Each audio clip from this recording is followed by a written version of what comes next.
Hello friends, आज हम लोग एसएससी जीडी का प्रीवियस ईयर पेपर सॉल्व करेंगे जो 18 नवंबर 2021 की थर्ड शिफ्ट में हुआ था। जो भी स्टूडेंट एसएससी जीडी की तैयारी कर रहे हैं उनके लिए बहुत ही यूज़फुल वीडियो होने वाली है, क्योंकि एसएससी में पैटर्न फॉलो होता है और आपको इसी पैटर्न पर आगे जिनका भी पेपर है 2023 में पेपर देंगे जीडी का, उनको इसी पैटर्न पर पेपर देखने को मिलेगा। और जो भी बच्चे नए हैं इस चैनल में वो चैनल को सब्सक्राइब कर लें, क्योंकि हम लोग रोज़ एक प्रीवियस ईयर पेपर सॉल्व करेंगे जिससे आपको बहुत हेल्प मिलेगी और एसएससी जीडी से रिलेटेड जो भी अपडेट्स आएंगी वो सबसे पहले आप तक पहुंच सके।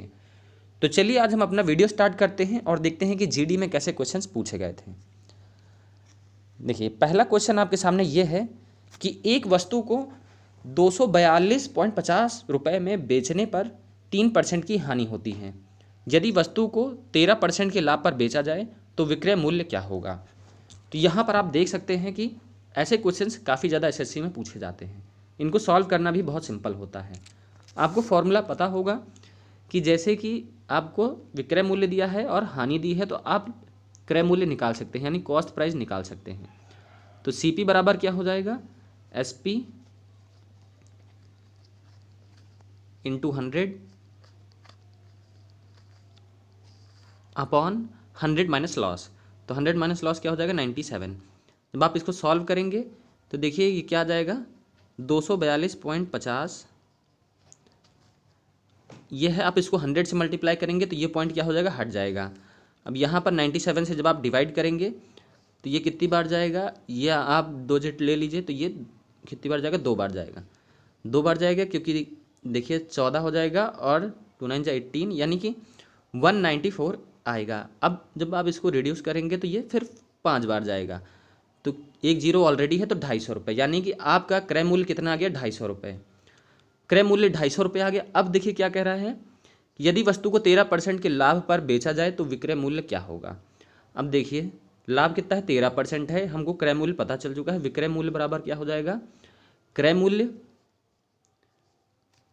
गुणा 100 प्लस लाभ बटे 100। इसको सॉल्व कर लीजिए, आपका आंसर आ जाएगा। अब यहाँ पर आप देख सकते हैं कि 3 पचे 15 होगा, यूनिट डिजिट देख लीजिए, और किसी में देखिए 5 नहीं है आखिरी में, सिर्फ ऑप्शन नंबर 3 में है। तो ऐसे ही स्मार्ट वर्क वहाँ पे एग्जाम में करना है, क्योंकि टाइम की बहुत कमी होती है। ऐसे ही आप लोग अपना समय बचा सकते हैं। तो देखिए आप लोग कैलकुलेट करेंगे तो भी आ जाएगा, वरना यूनिट डिजिट हमेशा देखिएगा, 2 में सेम ना हो तो ज़रूर ये मेथड फॉलो करिएगा। तो 5 दिए 15 हो जाएगा, तो आखिरी में 5 आएगा, और सब में देखिए 5 नहीं है, इसी में है, तो करेक्ट आंसर हो जाएगा। वरना आप लोग कैलकुलेट भी कर सकते हैं। अगला क्वेश्चन देखेंगे हम लोग। एक दुकानदार ने अपने स्टाफ का 1/4 हिस्सा 25% के लाभ पर बेचा है और शेष स्टाफ को 19% के लाभ पर बेचा है, तो उसका कुल लाभ प्रतिशत ज्ञात करिए। देखिए ऐसे भी क्वेश्चंस काफ़ी आपके एग्जाम में पूछे जाते हैं और बच्चे अक्सर गलत कर देते हैं। तो इसका एक बहुत ही बेस्ट और ईजी मेथड है। जैसे मान लेते हैं कि स्टाफ में हमारे 4 हिस्से थे, तो 4 हिस्से का 1/4 हिस्सा एक हिस्सा हुआ। एक हिस्सा ये कितने में बेचता है, 25% के लाभ पर। अब शेष कितना बचा, 3%। तो 19% बेचता है तो 3%, 3 हिस्से को कितने परसेंट में बेचेगा, तो 3 से 19 को हम लोग गुणा कर देंगे, तो कितना आ जाएगा, 57% लाभ पर बेचता है 3 हिस्से को। अब हम लोग औसत निकाल लेंगे तो आपका आंसर आ जाएगा। औसत का फॉर्मूला आप लोग को पता ही है, 7 5 12 और 1, यानी कि 7 और 1 8। तो 82% का औसत निकाल लेंगे तो 4 से भाग दे देंगे, क्योंकि 4 हिस्से हैं कुल। तो 4 दूनी 8, और देखिए एक जीरो लगाना पड़ेगा तभी 20 होगा, और 4 पंजे 20 हो जाएगा। तो कितना परसेंट आ गया, 20.5%। तो ये देखिए सिंपल से क्वेश्चन है, आप लोग इसको ऐसे ही करिएगा, ऐसे क्वेश्चन पूछें तो। तीसरा क्वेश्चन है, ये देखिए 3 संख्याओं का औसत कितना दिया है, 180।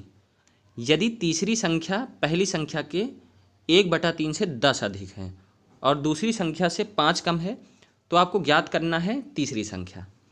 तो हम 3 संख्या मान लेते हैं, कौन कौन सी है, x1 है, दूसरी संख्या क्या है, x2 है, तीसरी संख्या x3 है। ये देखिए 180 के बराबर है, और ये औसत पूछा है, तो औसत कैसे निकलता है, बटे 3। तो इन लोग का योग क्या आ जाएगा, x1 plus x3, x2 plus x3 क्या हो जाएगा, ये हो जाएगा आपका 540। ये चीज़ें आपको पता चल गई होंगी। तो यहाँ पर हम इसको इरेज कर देते हैं, क्योंकि थोड़ा सा हमको चाहिए रहेगा स्पेस। तो अब देखिए क्वेश्चन में क्या कह रहा है कि यदि तीसरी संख्या पहली संख्या के 1/3 से 10 अधिक है, तो तीसरी संख्या x3 ही है, ये क्या है 10 अधिक है 1/3 पहली संख्या से 10 अधिक है, तो यही हुआ, कहने का क्वेश्चन का मतलब यही है। और जो तीसरी संख्या है वो दूसरी से कितनी है 5 कम है, यानी दूसरी संख्या से 5 कम है, ये आप देख सकते हैं। तो अब मुझे ये बताइए कि हम लोग x1 और x2 की वैल्यू निकाल लें, क्योंकि हमको x3 ही निकालना है। तो x1 की वैल्यू पहली वाली इक्वेशन से क्या आ जाएगी, x1 की वैल्यू आ जाएगी 3x3 माइनस 30। यहाँ आप करके देख सकते हैं, ये 3 ऊपर जाएगा तो ये 30 हो जाएगा, यहाँ जाएगा तो 3 हो जाएगा, उधर आएगा तो माइनस हो जाएगा। ये चीज़ें आपको समझ में आ गई होंगी। अब यहाँ देखिए हम लोग x2 की वैल्यू निकाल लेंगे, तो x2 की वैल्यू क्या आ जाएगी x3 + 5। ये दो इक्वेशन निकल के आ गई हैं x1 की और x2 की। गाइस ये हम आपको थोड़ा बेसिक से बता रहे हैं, इसलिए स्टेप्स ज़्यादा लग सकते हैं समझाने के लिए। आप लोग लगातार प्रैक्टिस करते रहेंगे तो आप लोग से तुरंत बनेगा ये सवाल, वो ऐसे काफ़ी ईजी है। तो अब हम लोग इक्वेशन में रख देंगे। इक्वेशन क्या थी, यहाँ पर हम फिर से लिख देते हैं x1 + x2 + x3 बराबर 540 हम लोग ने निकाला था। अब x1 की वैल्यू हमने निकाली थी, x1 की वैल्यू क्या थी, x1 की वैल्यू थी 3x3 माइनस 30, अभी हम लोग ने निकाला था। x2 की वैल्यू क्या है, x2 की वैल्यू है x3 + 5, और ऑलरेडी x3 तो दिया ही हुआ है और बराबर कितने हैं 540 के। तो अब आप यहाँ देख सकते हैं कि एक है 3x3 एक और ये 2, मतलब कितने हो गए 5x3 हो गया। यहाँ पे आप देख सकते हैं कि -25 हो जाएगा, तो उधर जाएगा ऐड हो जाएगा, तो ये कितना हो जाएगा 25 ऐड करेंगे तो 665। अब आप इसको काट के देखिए, 5 × 1 = 5, 5 × 1 = 5, 5 × 3 = 15, तो आंसर क्या आ गया आपका 113। सिंपल सा क्वेश्चन है, देखिए बस सॉल्व ही करना था। नेक्स्ट क्वेश्चन देखते हैं, क्वेश्चन नंबर 4 दिया है x रुपए की एक धनराशि को a, b, c के बीच में इस प्रकार विभाजित किया जाता है कि a और b के हिस्सों का अनुपात 3:5 है तथा b और c के हिस्सों का अनुपात 4:7 है। तो यदि b और c के हिस्सों के बीच का अंतर 1455 रुपये है तो x का मान ज्ञात करिए। तो आपको एक धनराशि दी गई है, उसका मान नहीं दिया है, उसको आपको ज्ञात करना है। तो यहाँ पर देखिए औसत क्या क्या दिया हुआ है। ए और बी का अनुपात कितना है, ये तो रेशियो एंड प्रोपोर्शन का सवाल है, ये आपको बनाना आना चाहिए। काफ़ी क्वेश्चंस इसी बेसिस पे पूछे जाते हैं। ए अनुपात बी कितना है 3:5 है।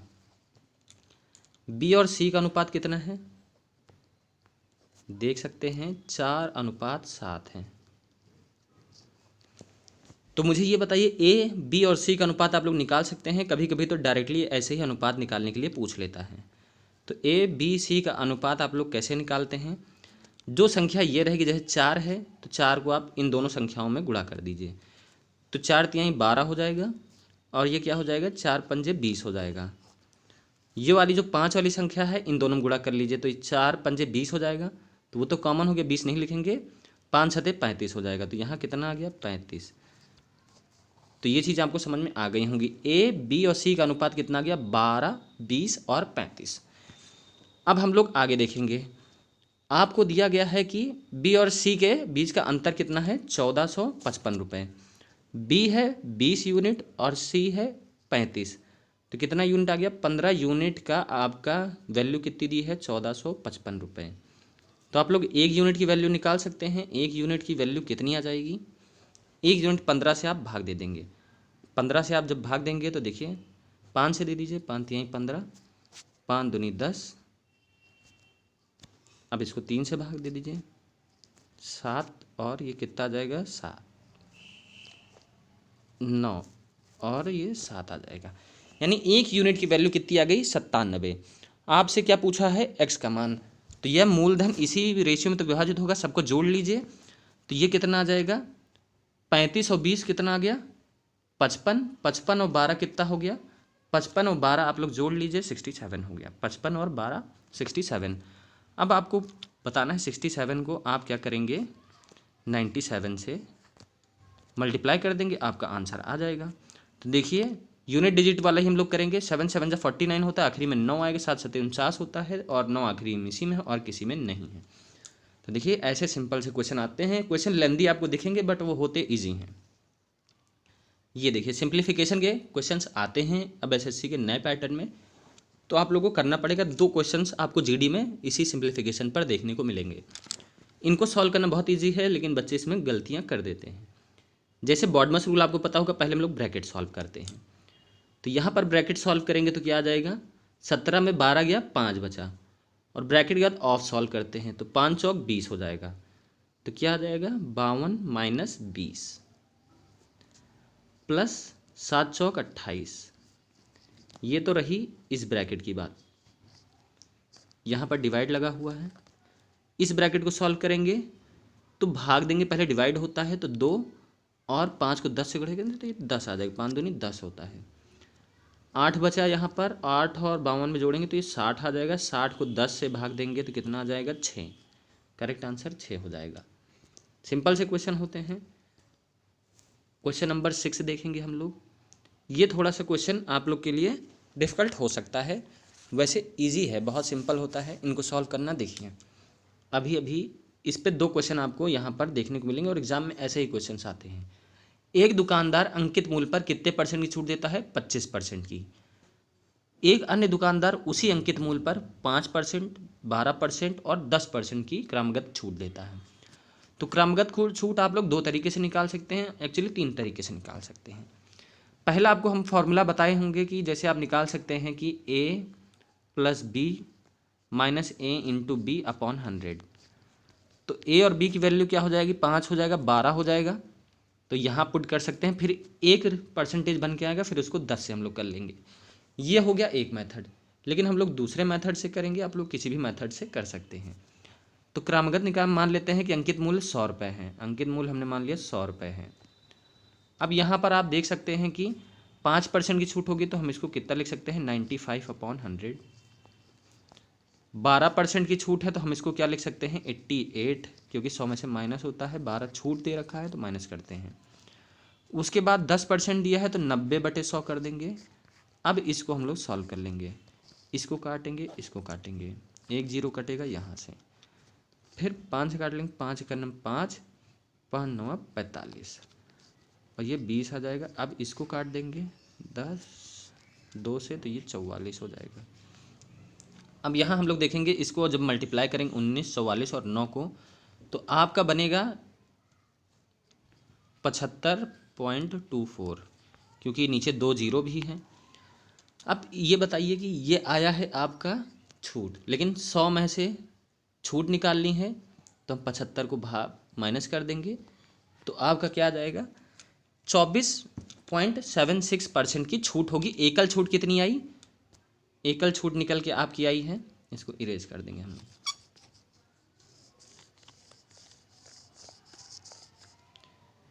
एक छूट निकल के आई आपकी कितनी, 24.76। अब यहाँ देख सकते हैं कि इसका 25% का और इसका अंतर आपको बताना है, तो 25 से सीधा सीधा माइनस कर दीजिए 24.76 को, तो आपका आंसर आ जाएगा। तो कितना आ गया, 0.24 आंसर निकल कर आ गया। तो ये ऐसे सिंपल से क्वेश्चन आपके एग्जाम में पूछे जाते हैं। दिखने में टफ है बट होते इजी हैं। ये देखिए, ये थोड़ा सा आपका कैलकुलेटिव क्वेश्चंस हैं। दिया है कि एक निश्चित साधारण ब्याज से किसी धनराशि पर 3 वर्ष के बाद प्राप्त होने वाला मिश्रधन कितना है, 37,200 रुपये, और 5 वर्षों बाद प्राप्त होने वाला मिश्रधन कितना है, 42,000 रुपये। उसी धनराशि पर 6% का ब्याज दर से 8 वर्ष में प्राप्त होने वाला साधारण ब्याज ज्ञात करना है।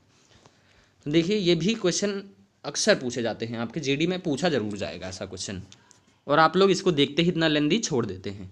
तो देखिए छोड़ना नहीं है। 3 वर्ष का और 5 वर्ष का मिश्रधन कितना है, 37,200 और इसका 42,000 है। तो यहाँ आप मुझे ये बता सकते हैं कि 2 वर्ष का साधारण ब्याज कितना होगा, 3 वर्ष के बाद जितना आपसे साधारण ब्याज लगेगा वही तो मिश्रधन बनेगा 5 साल का।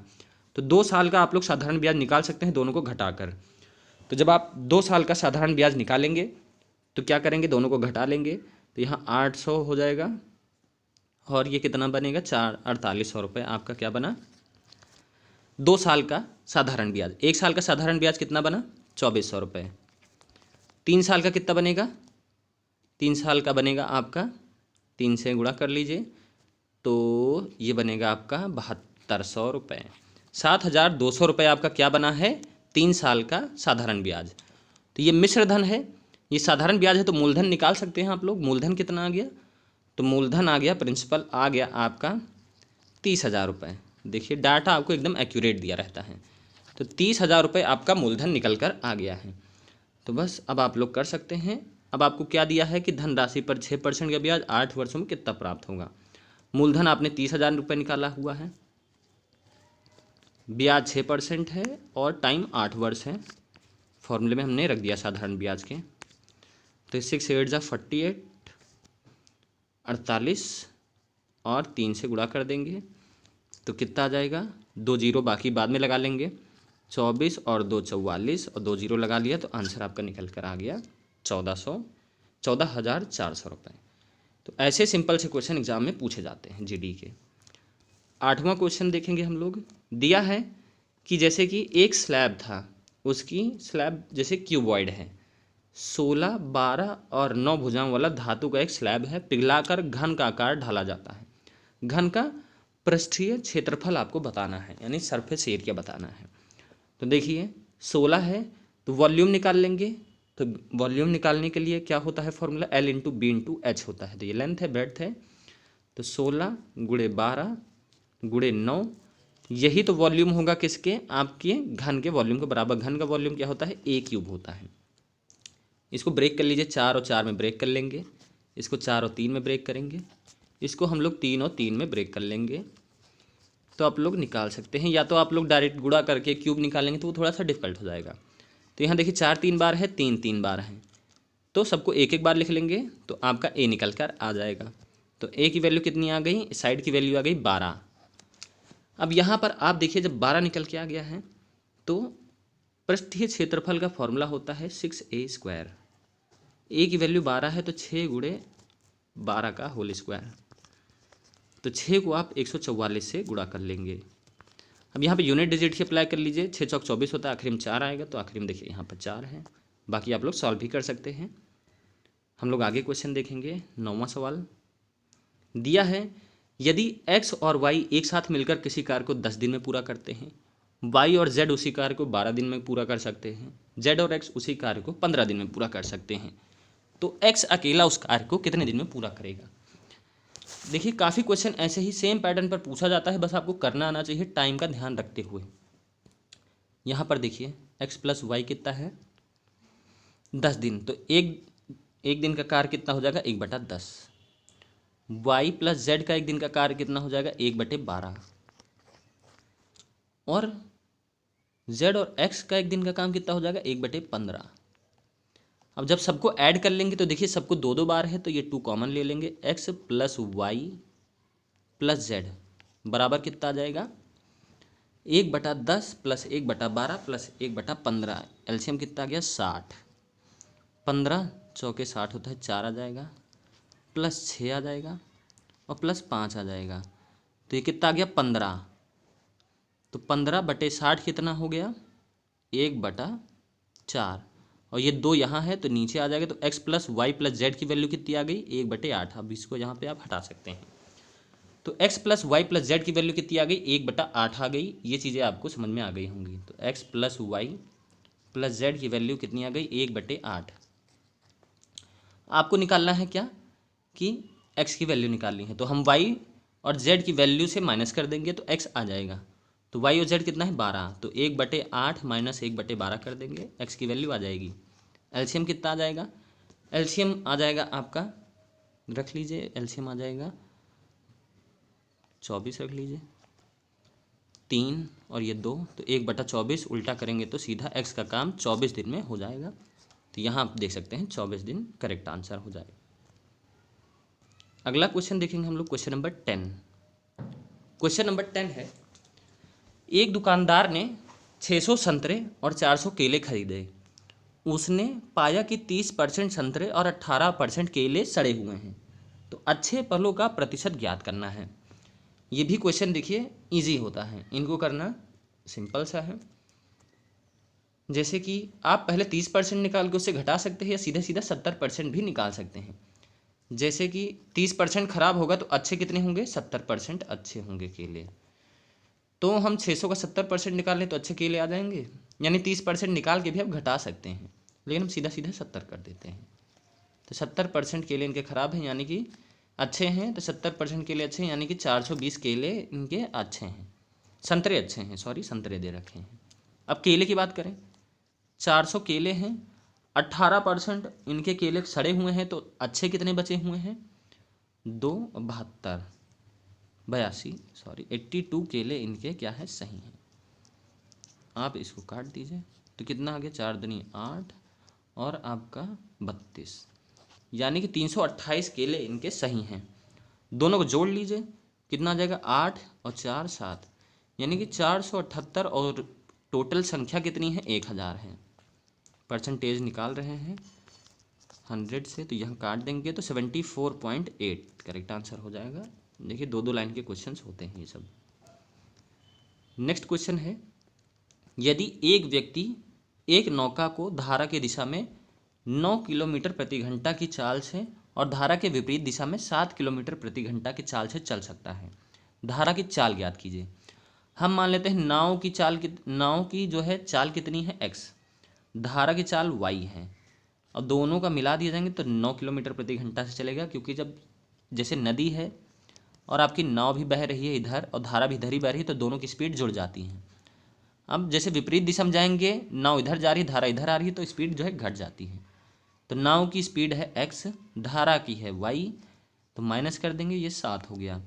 अब आप लोग को सॉल्व करनी आती हैं इक्वेशंस, तो हम ऑन सब्ट्रैक्टिंग यानी घटाने पर साइन चेंज हो जाते हैं। यहाँ पे x और x कट जाएगा तो 2y बराबर कितना आ गया, 2, तो ये कट जाएगा तो y की वैल्यू कितनी आ गई, 1। तो आपकी धारा की चाल कितनी हो गई, 1 किलोमीटर प्रति घंटा। अगला क्वेश्चन है क्वेश्चन नंबर 12वां, देखेंगे हम लोग कि एक व्यक्ति अपने घर से निकलकर 4 किलोमीटर की चाल से चलते हुए कार्यालय को जाता है और 2 किलोमीटर की चाल से वापस लौटता है। यदि उसने आने जाने में 6 घंटे लगते हैं तो उसके घर और कार्यालय के बीच की दूरी कितनी है।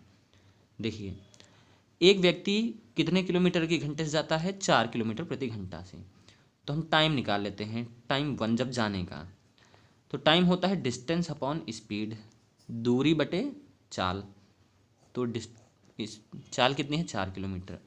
दूसरा टाइम है डिस्टेंस अपॉन 2, लौटते समय इसकी चाल कितनी है, 2 किलोमीटर।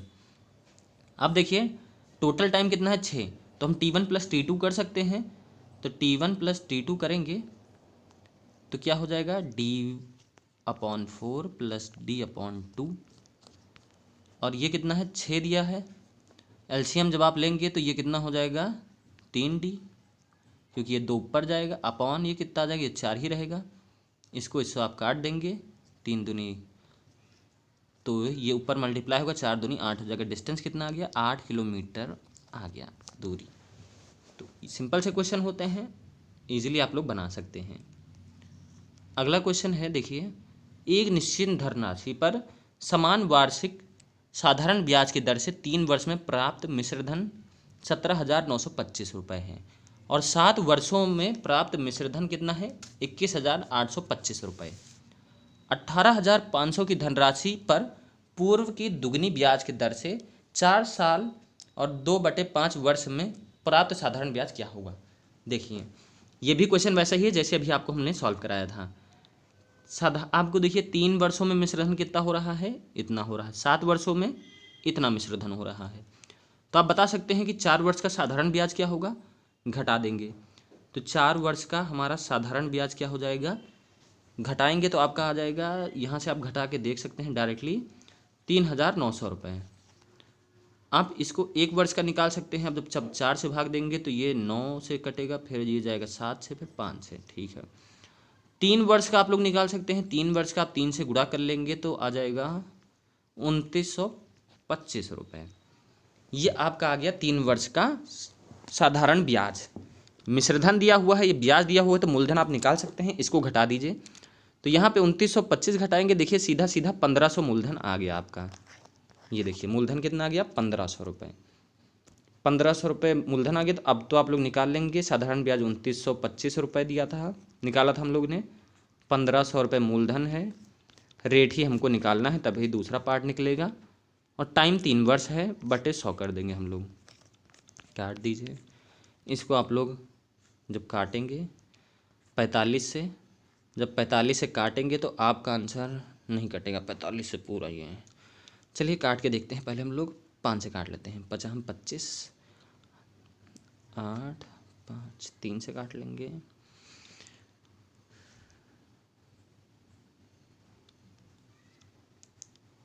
3 और तो जब आप इसको काटेंगे तो रेट आपका आ गया 6.5%। ये पॉइंट में आ गया। चलिए कोई दिक्कत नहीं, पॉइंट में आ जाने दीजिए। अब जब ये पॉइंट में आ गया है तो आप यहाँ पे देख सकते हैं कि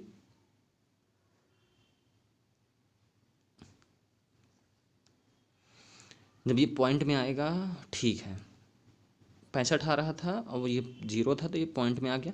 क्योंकि यहाँ पर देखिए ब्याज की दर दुगना, तो अब रेट कितना हो जाएगा, 6.5 का दुगना करेंगे तो ये कितना आ गया, 13%। 13% रेट आ गया। अब यहाँ पर आप लोग सॉल्व कर सकते हैं।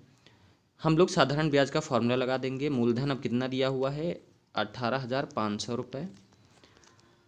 हमारा रेट कितना है, 13%। समय कितना है, 22/5, और बटे में 100 होता ही है। 5 से काट लीजिए, 5 3 15, 5 7 35। आप यूनिट डिजिट वाला ही कर सकते हैं, जैसे कि 3 दूनी 6 और 6 7 42, यानी 2 आखिरी में आएगा, यूनिट डिजिट लगा सकते हैं। 2 और किसी में नहीं है, तो आंसर नंबर 10 करेक्ट हो जाएगा। तो इस यही सब कुछ मेथड्स हैं। आप टाइम नहीं बचाएंगे तो आप लोग और बच्चों से आगे नहीं निकल सकते हैं, आपको टाइम बचाना ही पड़ेगा। तो आप लोग ऐसे ही मेथड्स और टेक्निक्स यूज़ कर सकते हैं। अगला क्वेश्चन है 14वां, देखिए। 12,100 रुपये को 2 भागों में इस प्रकार विभाजित किया जाए कि जब इनमें क्रमशः 3 और 4 वर्ष के लिए 6% की वार्षिक साधारण ब्याज दर पर निवेश किया जाता है तो बराबर मिश्रधन प्राप्त होता है। दोनों भागों के बीच का अंतर 75% कितना होगा। देखिए ये थोड़ा सा आपका टाइम कंज्यूमिंग है क्वेश्चन, लेकिन आप लोग इसको आसानी से बना सकते हैं। तो देखिए मिश्रधन का फॉर्मूला क्या होता है कि प्रिंसिपल प्लस ब्याज होता है, यानी कि मूलधन प्लस ब्याज होता है। तो मूलधन हम मान लेते हैं कि 12,100 रुपये को 2 भागों में बांटना है, तो हम मान लेते हैं ए और बी भाग में हम बांट देते हैं, यानी ए और बी को हमने 2 भागों में बांट दिया है। ये किसके बराबर है, 12,100 रुपये की। ये चीज़ें आपको समझ में आ गई होंगी, 2 भागों में बांटा है। तो मूलधन अब एक का ए है, दूसरे का बी है, तो मूलधन हमने लिख लिया और साधारण ब्याज का हम फॉर्मूला लगा देंगे। तो मूलधन गुणे, देखिए समय 3 वर्ष है, साधारण ब्याज आपका कितना है, 6 वर्ष दिया गया है, बटे 100। ये चीज़ें आपको समझ में आ रही होंगी। अब दूसरा बी है, इसका मूलधन बी है प्लस, ये थोड़ा सा डिफ़िकल्ट नहीं कह सकते हैं, थोड़ा सा कैलकुलेटिव कह सकते हैं, बच्चे इसको स्किप कर देते हैं, बट आप लोग को ऐसे अटैम्प्ट करना है, स्किप नहीं करना है। एक एक नंबर बहुत वैल्यूएबल होता है। तो बी गुणे, अब समय 4 वर्ष है, ब्याज तो ठीक ही 6 ही है, 6 और बटे यहाँ पर क्या कर देंगे, 100। हम यहाँ पर आप लोग जब सॉल्व करेंगे तो आप ये देखेंगे 118 ए आ जाएगा, 118 ए बटे 100। ये कितना आ जाएगा, 124 बी बटे 100। ये काट देंगे आप लोग। यहाँ से देखेंगे आप ए और बी का अनुपात कितना निकल के आएगा, आप इसको काट दीजिए तो ये आ जाएगा 62 बटे कितना आ जाएगा, 59, क्योंकि 2 से हम लोग जब भाग देंगे तो यही आएगा।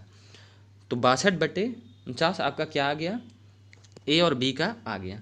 अब आपसे क्या कह रहा है कि दोनों भागों के बीच का अंतर का 75% निकालना है। तो ठीक है, देखिए 121 है ए प्लस बी, और यहाँ पर ए अनुपात बी हम लोग ने निकाल ही लिया है, तो हम लोग ए और बी की अलग अलग वैल्यू निकाल सकते हैं। जैसे यहाँ पर देखिए आप लोग, हमने क्या किया कि ए को निकालना होगा, तो हम लोग ए को कैसे निकालेंगे, 2100 गुणे 62 और दोनों को ऐड करेंगे तो 121 आएगा। ऐसे ही तो निकालते हैं, ए की वैल्यू कितनी आ जाएगी, 62,000 रुपये। अब ये तो सीधे सीधे कट जाएगा, आप देख रहे हैं सिंपल है, कोई कैलकुलेशन भी नहीं है इसमें। तो अब बी की वैल्यू हम लोग निकालेंगे तो 59 यानी कि 4900 ही आ जाएगा, सीधा सीधा आपका क्या आ जाएगा, बी की वैल्यू 4900। तो आप देखेंगे कि इन दोनों का अंतर हम लोग को निकालना है, तो 6200 रुपये और इन दोनों का अंतर कितना आ जाएगा, ए और बी का अंतर का 75% ही तो निकालना है हमको। और 75% क्या होता है, देखिए ये, तो 300 का 3/4 हम लोग को निकालना है, तो आंसर आपका आ जाएगा कितना, 225 रुपये करेक्ट आंसर आ जाएगा। देखिए ये सिंपल सा क्वेश्चन है, कह नहीं सकते, थोड़ा कैलकुलेशन है, बट आप लोग इसको कर सकते हैं। अगला क्वेश्चन दिया है कि देखिए दो संख्याओं का योगफल कितना है, दो संख्याओं का योगफल दिया है आपको 342 रुपये, उनका महत्तम समापवर्तक कितना है, HCF 19 रुपये 19 दिया हुआ है। ऐसी संख्या के कितने युग्म बन सकते हैं, यानी कि ऐसे संख्या के कितने जोड़े बन सकते हैं। इनको देखिए करने के लिए क्या करना होता है कि आपको जैसे कि एलसीएम निकालना है, एलसीएम क्या निकालना है, HCF हो जाएगा, दो संख्या हम मान लेते हैं, एक संख्या है 19A, दूसरी संख्या है 19B, क्योंकि जो HCF होता है वो तो कॉमन ही होता है, 342 यह हो जाएगा। अब A और प्लस B की वैल्यू कितनी हो जाएगी, आप काटेंगे 19 से, तो ये कितना जाएगा 8, 1 मिनट, ये कितनी बार जाएगा, काट लीजिए 19 से, तो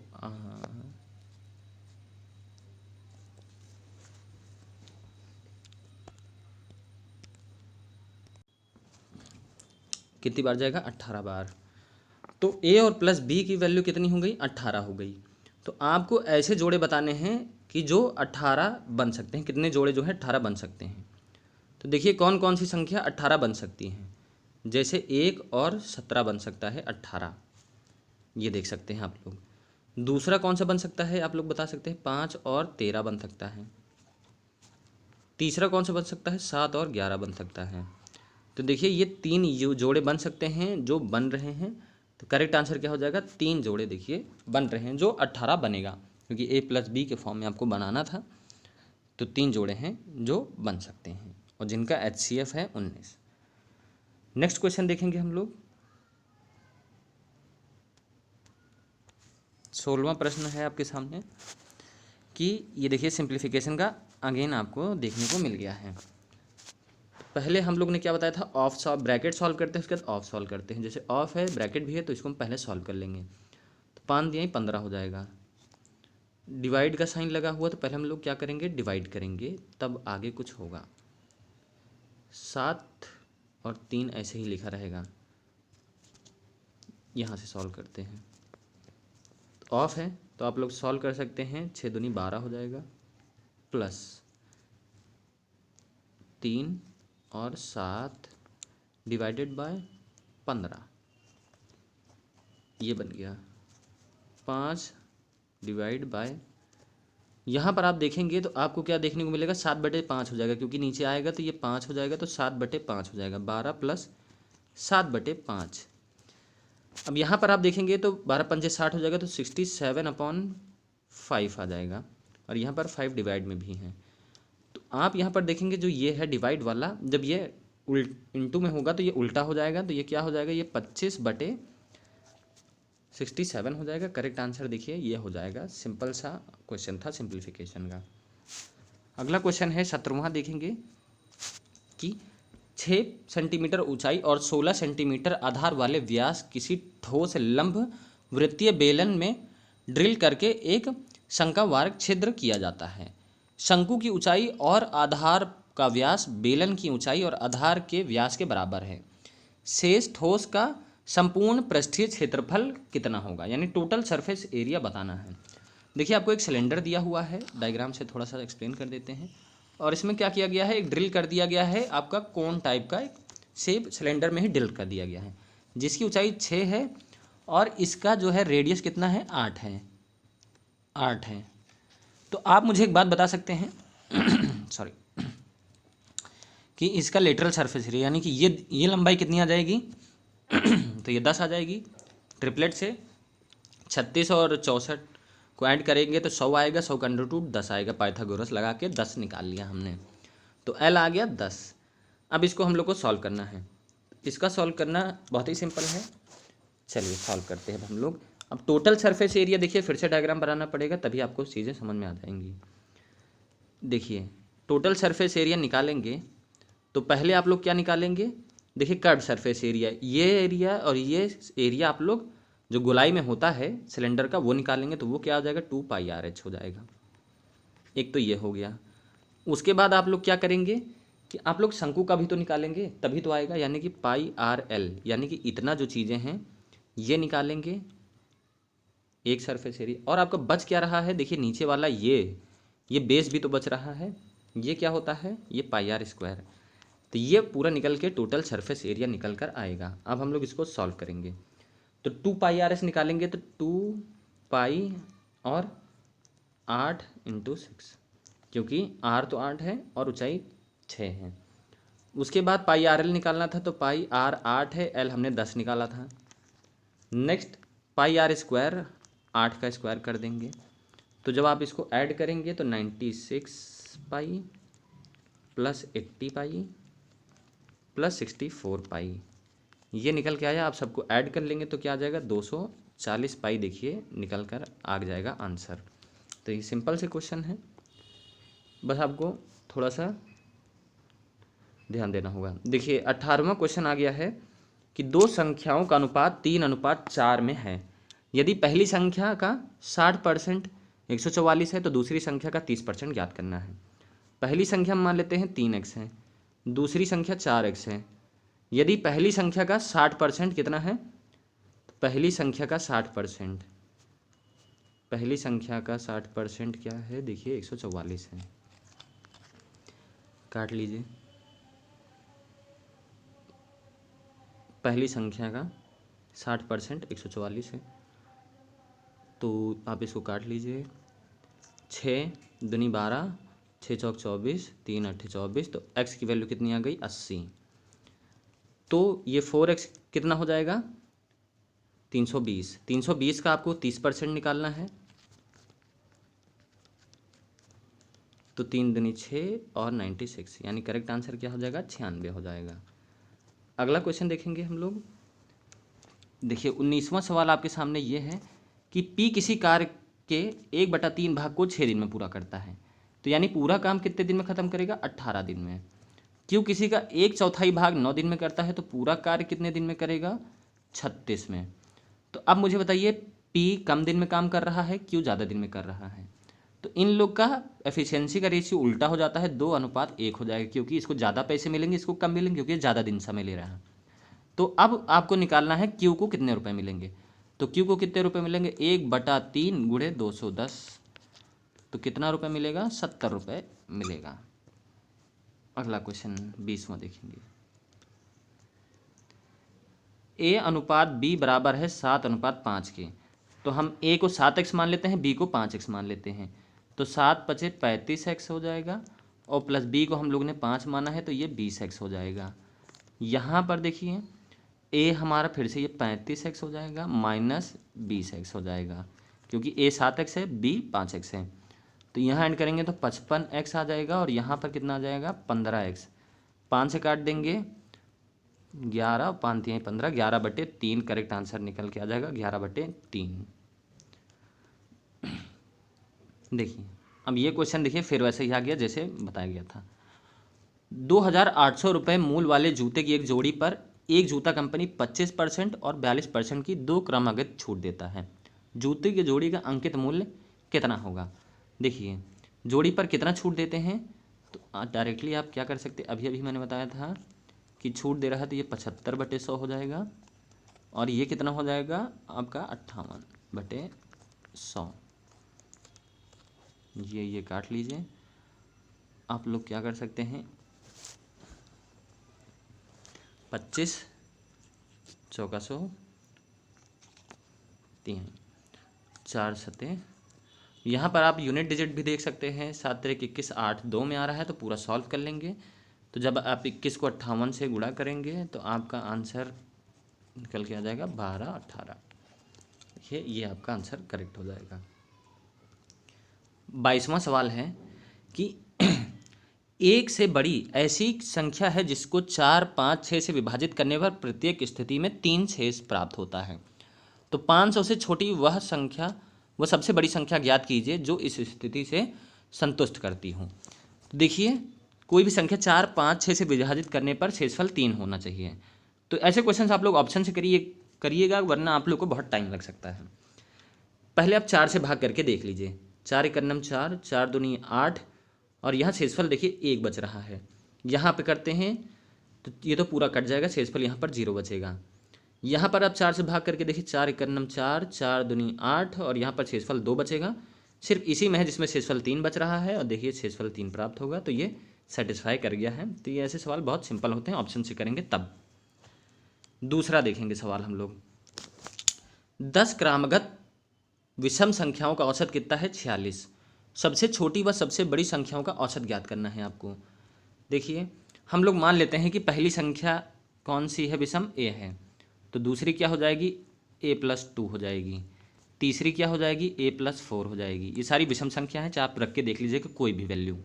अगर ये विषम है, ए विषम है, यानी 1 होगा, 3 होगा, सब में 2 जोड़ेंगे तो विषम ही लगातार बनेगी। दूसरा क्या हो जाएगा? दूसरा हो जाएगा a+6, a+8, a+10, a+12, a+18, 14, a+16, a+18। आप जोड़ के देख सकते हैं, ये 10 संख्या है, तो ए कितनी बार आएगा? 10 बार आएगा, तो ये 10 ए हो जाएगा। अब आप इसको जोड़ लीजिए। 18 में 2 जोड़ा 20, 6 में 4 20, 40, और ये 60, 60 और ये देखेंगे 30, 90। तो कितना आ गया? 10a बराबर 90 बराबर कितना आ जाएगा आपका? 10 संख्या है तो ये 460 हो जाएगा। इसको सॉल्व करने पर आएगा 10a बराबर कितना आ जाएगा? 370, यानी कि a की वैल्यू आ गई 37। a की वैल्यू 37 आ गई है, तो सबसे छोटी वैल्यू तो 37 हो गई। सबसे बड़ी हमने a+18 किया था, तो सबसे बड़ी संख्या 18 जोड़ेंगे 37 में तो 55 आ जाएगा। ठीक है, अब इसका औसत निकालना है तो 2 से भाग दे देंगे, तो 92/2 करेंगे तो कितना आ जाएगा? 46 निकल कर आंसर आ जाएगा। तो ऐसे आपको एग्जाम में सॉल्व करना है। अगला क्वेश्चन देखिए 24। दो संख्या एक तीसरी संख्या से क्रमशः 8% और दूसरी 28% अधिक है, तो दोनों का अनुपात। देखिए 8% अधिक है तो ये 108 हो जाएगा, दूसरी 128% अधिक है तो ये 128 हो जाएगा। अब इसको सॉल्व कर लीजिएगा तो आपका आंसर निकल कर आ जाएगा 54 और ये 64, फिर 2 से भाग देंगे, ये 27 और ये 32, तो आपका करेक्ट आंसर सेकंड हो जाएगा।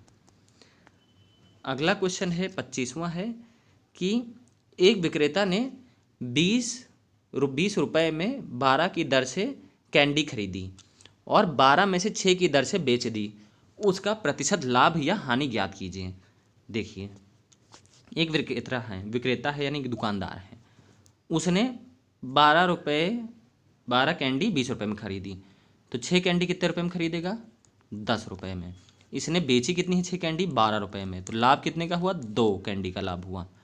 तो आप निकाल सकते हैं, परसेंटेज निकालेंगे तो लाभ बटे कॉस्ट प्राइस गुणे 100, तो कितने का लाभ हुआ? सीधा सीधा 20% का लाभ हो गया। ये आप निकाल सकते हैं। गाइस ये पूरा 15 मिनट का पेपर होता है। अगर मैं स्पीड से सॉल्व करता तो 15 मिनट में सॉल्व हो जाता। थोड़ा सा आपको एक्सप्लेनेशन में टाइम लगा होगा, समझाने में, ताकि आपको अच्छे से समझ में आए। टाइम की कोई बात नहीं, हम लोग बाद में स्पीड से भी सॉल्व करेंगे। धीरे धीरे हमारे साथ जुड़े रहिए। प्रैक्टिस सेट आप सॉल्व करेंगे तो आपको अंदर से खुद फील होगा कि हमारी तैयारी हो रही है। तो गाइस वीडियो अच्छी लगी हो तो चैनल को ज़रूर लाइक कर लीजिएगा। मिलते हैं अपनी नेक्स्ट वीडियो में। गुड नाइट दोस्तों।